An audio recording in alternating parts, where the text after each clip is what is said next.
भडगाव तालुक्यात आज झालेल्या मुसळधार पावसामुळे शिवणी गावाजवळील जामदा डाव्या कालव्याला मोठे भगदाड पडून पाणी बाहेर आल्याने परिसरात पूरसदृश्य परिस्थिती निर्माण झाली।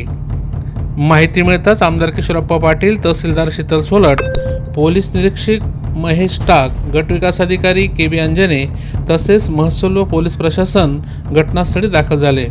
पिचर्डे, पाचसर व पथराड येथील झोपड्यांमध्ये अडकलेल्या नागरिकांचे सुरक्षित स्थळी स्थलांतर करण्यात आले।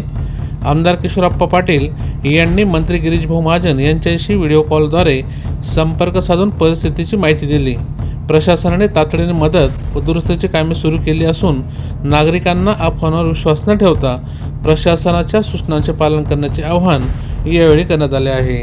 गेल्या 2 दिवसापासून पाचोरा असेल, भडगाव असेल, किंबहुना जळगाव जिल्हा असेल, हवामान खात्याने गेल्या 2 दिवसापूर्वीच हा अंदाज वर्तवलेला आहे की महाराष्ट्रामध्ये जळगाव जिल्ह्यात रेड अलर्ट आपल्याला दिलेला होता। त्याच्यामुळे पावसाचं प्रचंड प्रमाण हे काल दिवसभरापासून तर रात्रीपर्यंत होतं आणि आत्ता देखील आहे। त्याच्यामुळे संपूर्ण तालुक्यातले सगळे नदी नाले हे ओव्हरफ्लो होऊन वाहत आहेत।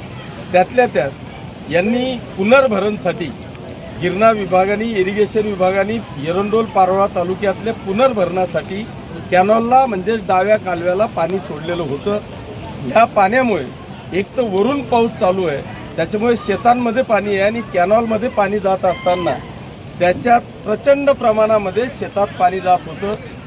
ही आता इथे अशी परिस्थिती झाली की पाण्यामुळे जे वाहून येणारे ओंडके असतील, लाकडं असतील, याच्यामुळे कुठेतरी मोऱ्या पॅक झाल्या आणि पाणी जायला, पाण्याचा प्रवाह बंद झाल्यामुळे कॅनॉल हा शिवणीजवळ फुटलेला आहे। आता परिस्थिती आटोक्यात आहे। कॅनॉल वरती आपण कलेक्टर महोदयांना आणि मंत्री महोदयांना फोन करून कॅनॉलचं पाणी आत्ता तात्काळ बंद केलेलं आहे। आता पाणी कॅनॉलला येणार नाही, पण तरीसुद्धा मी आपल्या माध्यमातून या परिसरातला सगळ्या जनतेला मी आवाहन करेल की आपण सगळ्यांनी आपली दक्षता बाळगावी। आज देखील रेड अलर्ट आपल्याला सांगितलेला आहे। आम्ही आत्ताच माझ्यासोबत तहसीलदार आहेत, PI आहेत, सगळ्या अधिकारी आणि आपले लोकप्रतिनिधी पदाधिकारी या ठिकाणी आहेत। आम्ही भडगाव शहर असेल, आपलं पिचर्डा असेल किंवा आता बातसरहून सुद्धा आम्ही 6-7 बाळ आणि 5-6 महिला यांचं रेस्क्यू ऑपरेशन आपण त्या ठिकाणी केलेलं आहे आणि त्यांना सुरक्षित स्थळी त्या ठिकाणी आणलेलं आहे। तीच परिस्थिती आपली पिचर्ड्याची होती। तिथले देखील 5-6 झोपडे हे पाण्याखाली गेलेले होते, त्यांचं देखील बचाव कार्य सुरू होतं, त्यांना सुरक्षित स्थळी हलवलेलं आहे। पथराडला सुद्धा धरणात 2 म्हणजे वडील आणि मुलगा हे दोघं अडकल्यामुळे ते देखील झाडावर होते, त्यांना देखील रेस्क्यू करून ग्रामस्थांनी सुरक्षित स्थळी आणलेलं आहे।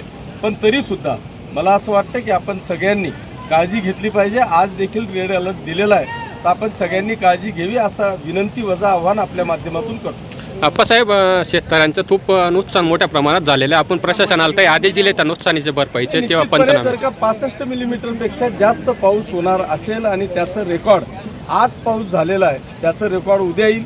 65 मिलीमीटरपेक्षा 100% पाऊस जास्त झालेला आहे। जवळपास 100 ते 105 मिलीमीटर पाऊस झाल्याशिवाय अशी परिस्थिती उद्भवत नाही। ही परिस्थिती उद्भवलेली आहे, याचा अर्थ 100 मिलीमीटर क्रॉस या पावसाने केलेला आहे। त्याच्यामुळे याला आदेश देण्याची आवश्यकता नाही। 65 मिलीमीटरपेक्षा जास्त पाऊस झाला तर त्याचे लगेच पंचनामे चालू होतील, अशा पद्धतीची ग्वाही मी आपल्या माध्यमातून देतो। पूर्ण तो कॅनॉल फुटला आहे आणि हे गावात पूर्ण पाणी आहे। बघा इथे शिवणी तालुका भडगाव, मी ते तिकडच्या बाजूने करतो।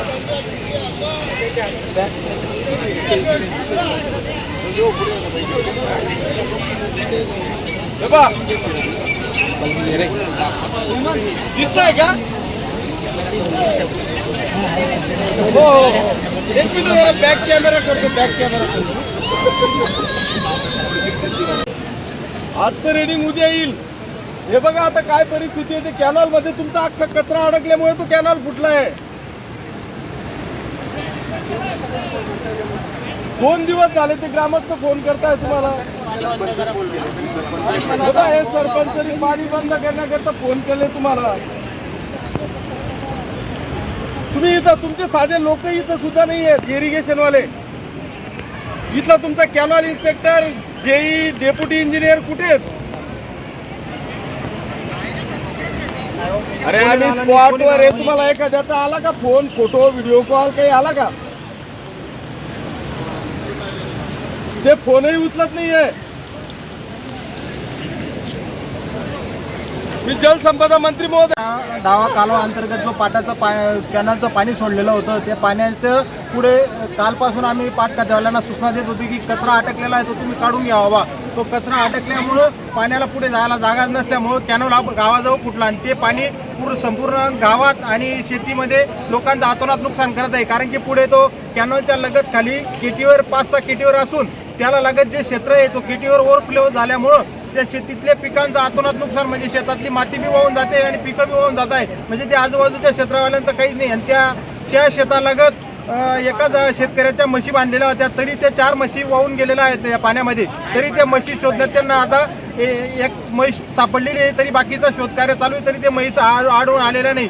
तरी माझी प्रशासनाला विनंती आहे की जो एक कॅनलचं पाणी आहे ते आमदार साहेब आपल्या तालुक्याचे आप्पासाहेब आता येऊन गेले, त्यांनी सूचना दिल्या कलेक्टर साहेबांना, मंत्री गिरीश भाऊ यांच्याशी बोलणं करून पाणी बंद करायला लावलं.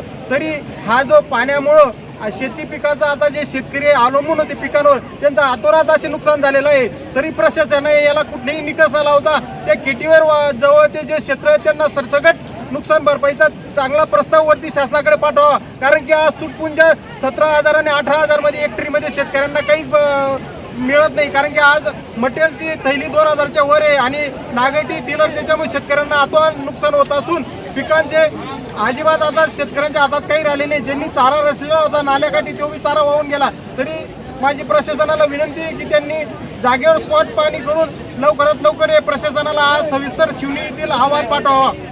आमच्या चॅनलला लाईक करा, सबस्क्राईब करा, बेल आयकॉनवर क्लिक करा आणि हो शेअर करायला विसरू नका.